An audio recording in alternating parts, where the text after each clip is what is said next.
श्री गणेशाय नमः। वक्रतुंड महाकाय सूर्यकोटि संप्रभ। निर्विघ्नं कुरु मे देव सर्वकार्येषु सर्वदा। गुरुर्ब्रह्मा गुरुर्विष्णुः गुरुर्देवो महेश्वरः। गुरुः साक्षात् परब्रह्म तस्मै श्री गुरवे नमः। शांताकारं भुजगशयनं पद्मनाभं सुरेशं। विश्वाधारं गगनसदृशं मेघवर्ण शुभांगम। लक्ष्मीकान्तं कमलनयनं योगिभिर्ध्यानगम्यं। वंदे विष्णु भवभयहरं सर्वलोकैकनाथं। ज्येष्ठ मास के शुक्ल पक्ष की पावन एकादशी को भगवान श्रीहरि विष्णु की सबसे प्रिय तिथियों में से एक माना गया है। इस दिव्य एकादशी को निर्जला एकादशी या भीमसेनी एकादशी के नाम से जाना जाता है। शास्त्रों में कहा गया है कि जो मनुष्य श्रद्धा, भक्ति और नियम पूर्वक इस एकादशी का व्रत करता है, उसे वर्ष भर आने वाली सभी एकादशियों का पुण्य प्राप्त होता है।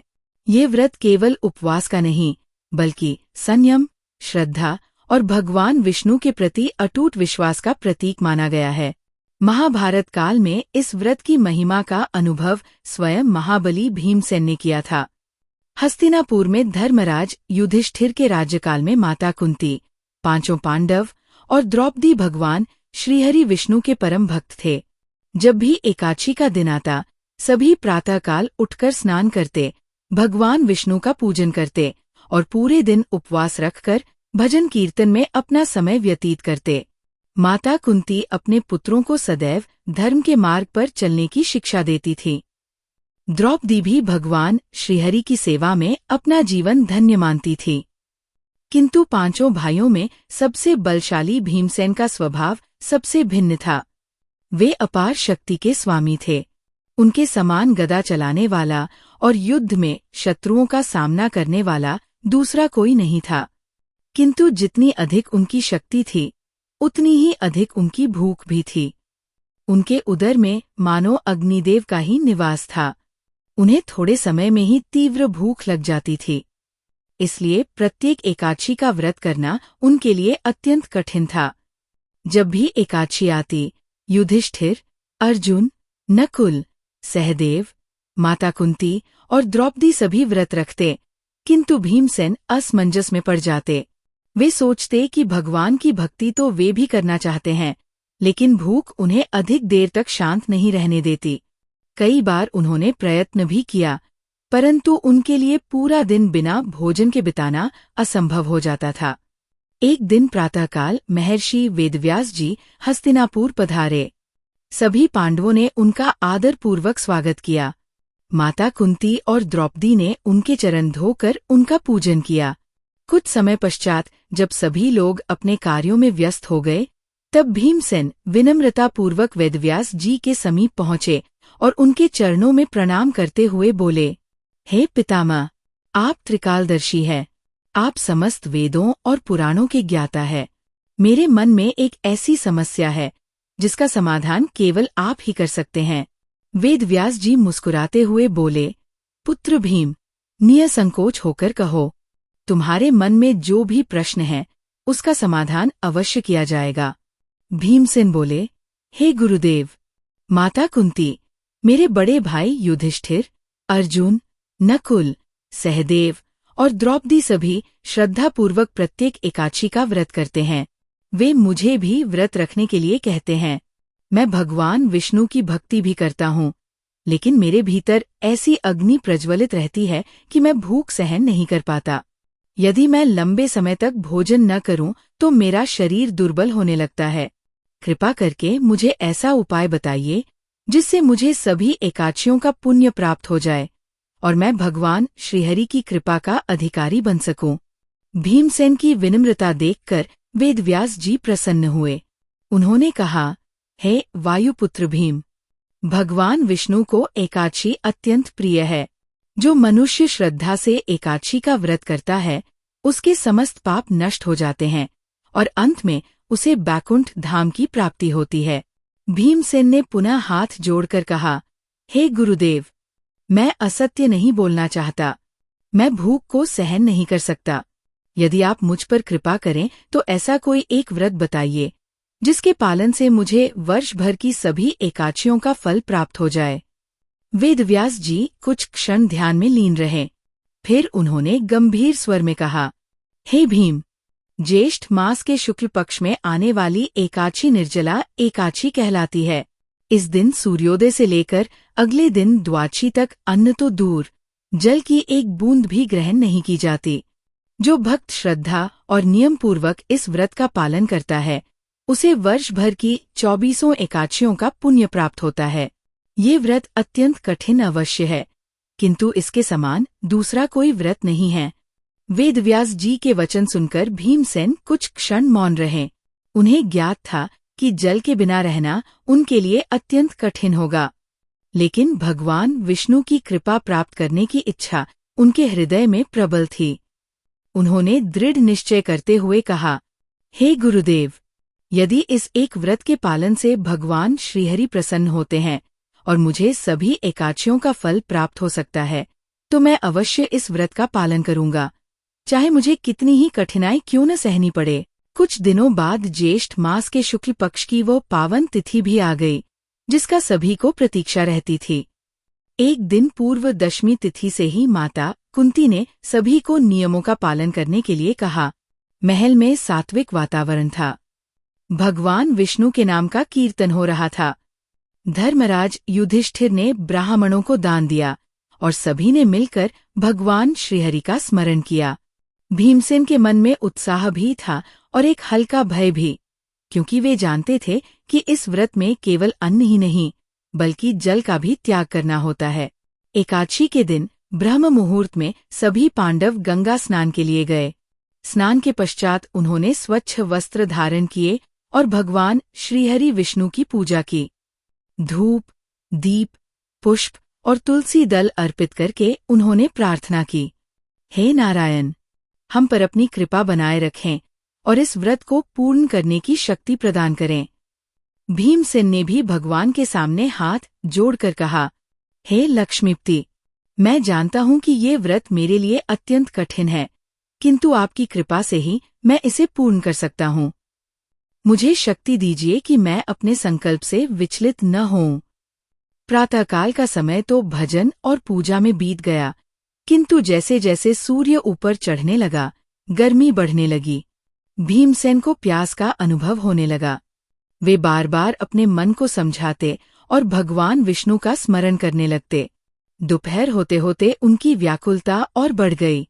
वे सोचने लगे, यदि मैं केवल एक घूंट जल पी लूं तो क्या होगा? शायद इससे व्रत भंग न हो।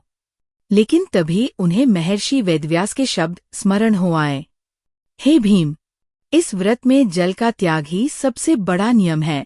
संयम ही इसकी सबसे बड़ी साधना है। भीमसेन ने अपने मन को दृढ़ किया और पुनः भगवान का नाम जपने लगे। उधर अर्जुन ने देखा कि भीमसेन अत्यंत व्याकुल दिखाई दे रहे हैं। वे उनके पास आए और बोले, भैया, धैर्य रखिए। भगवान श्रीहरि अपने भक्तों की परीक्षा अवश्य लेते हैं, किंतु उनका साथ कभी नहीं छोड़ते। युधिष्ठिर ने भी प्रेम पूर्वक कहा, हे भीम, जो मनुष्य धर्म के मार्ग पर चलता है, उसके सामने अनेक कठिनाइयां आती है, लेकिन धैर्य रखने वाले को अंत में विजय अवश्य प्राप्त होती है।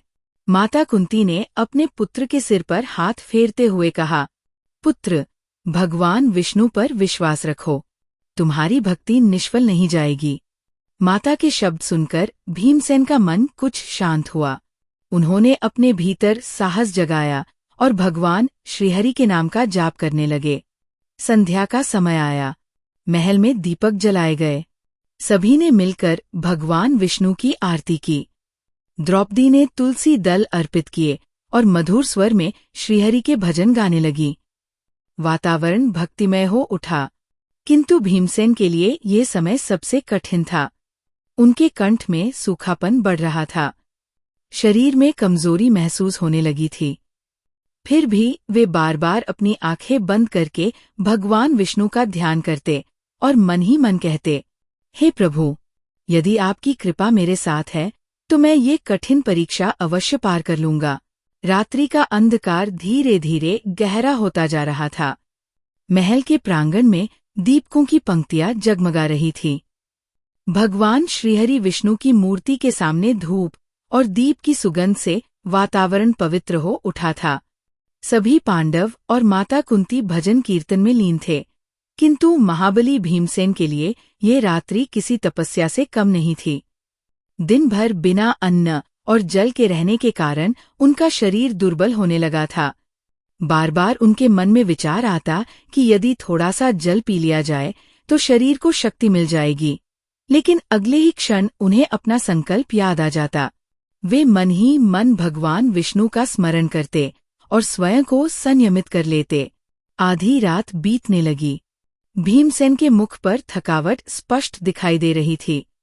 द्रौपदी ने उनकी अवस्था देखकर कहा, स्वामी, यदि आप अत्यधिक कष्ट में हैं तो भगवान आपकी भावना को जानते हैं। वे केवल बाहरी तपस्या नहीं बल्कि मन की भक्ति को भी देखते हैं। भीमसेन ने मुस्कुराते हुए कहा, देवी, मैंने गुरुदेव वेदव्यास के सामने वचन दिया है, यदि मैं आज अपने संकल्प से विचलित हो गया तो जीवन भर स्वयं को क्षमा नहीं कर पाऊंगा।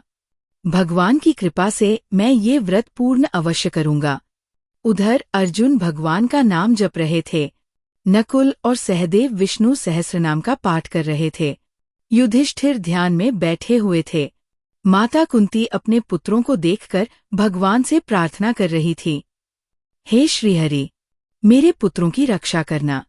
विशेषकर भीम को इस कठिन व्रत को पूर्ण करने की शक्ति देना। धीरे धीरे रात्रि का अंतिम प्रहर आ पहुंचा। भीमसेन का शरीर अत्यंत थक चुका था। उनके कंठ में तीव्र प्यास थी। ऐसा प्रतीत होता था मानो शरीर की सारी शक्ति समाप्त हो रही हो। फिर भी वे भगवान विष्णु का नाम लेते रहे। ओम नमो भगवते वासुदेवाय, ओम नमो भगवते वासुदेवाय। उसी समय उन्हें ऐसा अनुभव हुआ मानो उनके सामने दिव्य प्रकाश प्रकट हो रहा हो। उन्होंने अपनी आंखें खोली तो उन्हें ऐसा लगा जैसे संपूर्ण वातावरण अद्भुत तेज से प्रकाशित हो उठा हो। उनके हृदय में अपार शांति का अनुभव होने लगा। जो व्याकुलता और पीड़ा उन्हें पूरे दिन सताती रही थी, वह धीरे धीरे शांत होने लगी। प्रातःकाल होने पर पक्षियों का मधुर कलरव सुनाई देने लगा। द्वादशी तिथि का शुभ समय आरंभ हो चुका था। सभी पांडवों ने स्नान करके भगवान विष्णु की पूजा की। भीमसेन ने भी अत्यंत श्रद्धा के साथ भगवान को प्रणाम किया। इसके बाद उन्होंने ब्राह्मणों को अन्न, वस्त्र और जल से भरे कलश का दान किया। जब दान की प्रक्रिया पूर्ण हुई, तभी आकाश में एक अद्भुत प्रकाश दिखाई दिया। देवताओं ने पुष्पों की वर्षा करनी प्रारंभ कर दी। समस्त वातावरण दिव्य सुगंध से भर गया। उसी क्षण भगवान श्रीहरि विष्णु अपने दिव्य स्वरूप में प्रकट हुए। उनके चारों हाथों में शंख, चक्र, गदा और पद्म सुशोभित हो रहे थे। भगवान के दर्शन करके सभी पांडव भाव विभोर हो उठे और उनके चरणों में नतमस्तक हो गए। भगवान विष्णु ने प्रसन्न होकर भीमसेन से कहा, हे वायुपुत्र भीम, तुमने कठिन निर्जला एकादशी का व्रत पूर्ण करके मुझे अत्यंत प्रसन्न किया है।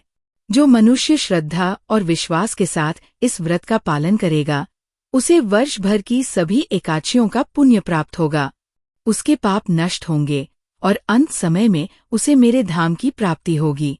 भगवान श्रीहरि विष्णु के मुख से अपने लिए ऐसे मंगलमय वचन सुनकर भीमसेन का हृदय भक्ति और विनम्रता से भर उठा। उन्होंने अपने दोनों हाथ जोड़कर भगवान के चरणों में सिर झुका दिया। धर्मराज युधिष्ठिर, अर्जुन, नकुल, सहदेव, माता कुंती और द्रौपदी भी भगवान के दिव्य स्वरूप को देखकर भाव विभोर हो उठे। सभी ने मिलकर श्रीहरि की स्तुति की। तब भगवान विष्णु ने मधुर वाणी में कहा, हे भीम, तुमने जो व्रत श्रद्धा, विश्वास और दृढ़ संकल्प के साथ किया है, उससे मैं अत्यंत प्रसन्न हूँ। आज से ये पावन एकादशी तुम्हारे नाम से भी प्रसिद्ध होगी। जो मनुष्य ज्येष्ठ मास के शुक्ल पक्ष की इस निर्जला एकादशी का व्रत करेगा, उसे वर्ष भर की समस्त एकादशियों के पालन के समान पुण्य प्राप्त होगा। भगवान आगे बोले, जो भक्त इस दिन मेरी पूजा करेगा, ब्राह्मणों और निर्धनों को दान देगा, गौ, जल और अन्न का सम्मान करेगा, उसका जीवन मंगलमय होगा। उसके समस्त पाप नष्ट हो जाएंगे और मेरे दूत स्वयं उसकी रक्षा करेंगे। इतना कहकर भगवान श्रीहरि अंतर्धान हो गए। देवताओं की पुष्पवृष्टि धीरे धीरे समाप्त हो गई, किंतु सभी के हृदय में भगवान के दर्शन का आनंद बना रहा। भीमसेन के चेहरे पर अद्भुत तेज दिखाई देने लगा था।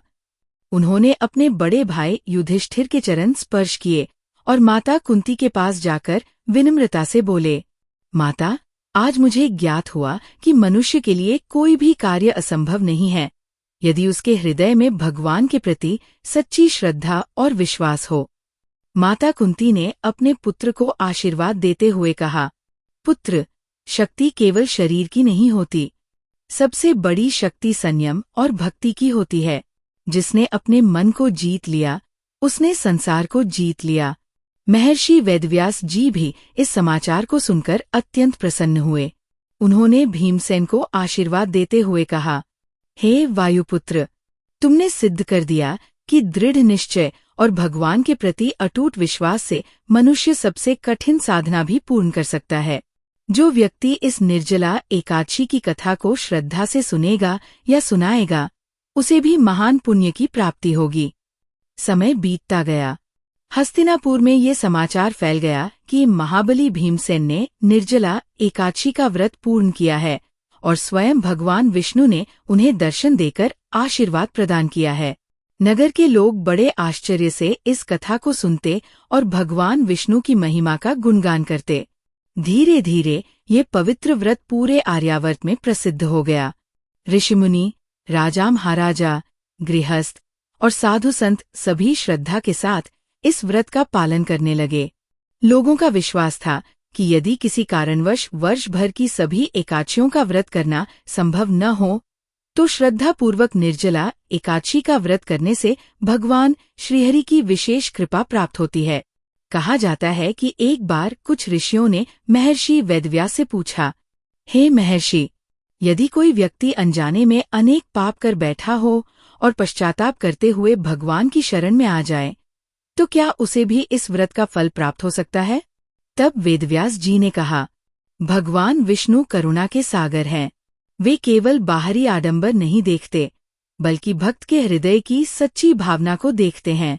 यदि कोई मनुष्य सच्चे मन से पश्चाताप करके श्रद्धा और विश्वास के साथ निर्जला एकादशी का व्रत करता है, तो भगवान उसके दोषों को क्षमा कर देते हैं और उसे धर्म के मार्ग पर चलने की प्रेरणा देते हैं।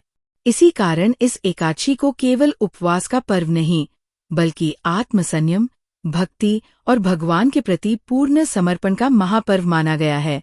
और तभी से ये मान्यता चली आ रही है कि जो भक्त श्रद्धा और विश्वास के साथ निर्जला एकादशी का व्रत करता है, भगवान श्रीहरि विष्णु उस पर अपनी कृपा दृष्टि बनाए रखते हैं और अंत समय में उसे अपने श्री चरणों में स्थान प्रदान करते हैं। बोलिए श्री लक्ष्मी नारायण भगवान की जय। निर्जला एकादशी माता की जय। कथा समाप्त। ओम जय जगदीश हरे। स्वामी जय जगदीश हरे। भक्त जनों के संकट क्षण में दूर करे। ओम जय जगदीश हरे। जो ध्यावे फल पावे, दुख बिन से मन का, सुख संपत्ति घर आवे, कष्ट मिटे तन का। ओम जय जगदीश हरे। मात पिता तुम मेरे, शरण गहूँ मैं किसकी, तुम बिन और न दूजा, आस करूँ मैं जिसकी। ओम जय जगदीश हरे। तुम पूर्ण परमात्मा, तुम अंतर्यामी, पार ब्रह्म परमेश्वर, तुम सबके स्वामी। ओम जय जगदीश हरे। तुम करुणा के सागर, तुम पालन करता, मैं मूर्ख खलकामी, कृपा करो भरता। ओम जय जगदीश हरे। तुम हो एक अगोचर, सबके प्राणपति, किस विधि मिलूं दयामय, तुमको मैं कुमति। ओम जय जगदीश हरे। दीन बंधु दुख हरता, तुम रक्षक मेरे, अपने हाथ उठाओ, द्वार पड़ा तेरे। ओम जय जगदीश हरे। विषय विकार मिटाओ, पाप हरो देवा, श्रद्धा भक्ति बढ़ाओ, संतों की सेवा। ओम जय जगदीश हरे। ओम नमो भगवते वासुदेवाय। ओम नमो भगवते वासुदेवाय। ओम नमो भगवते वासुदेवाय।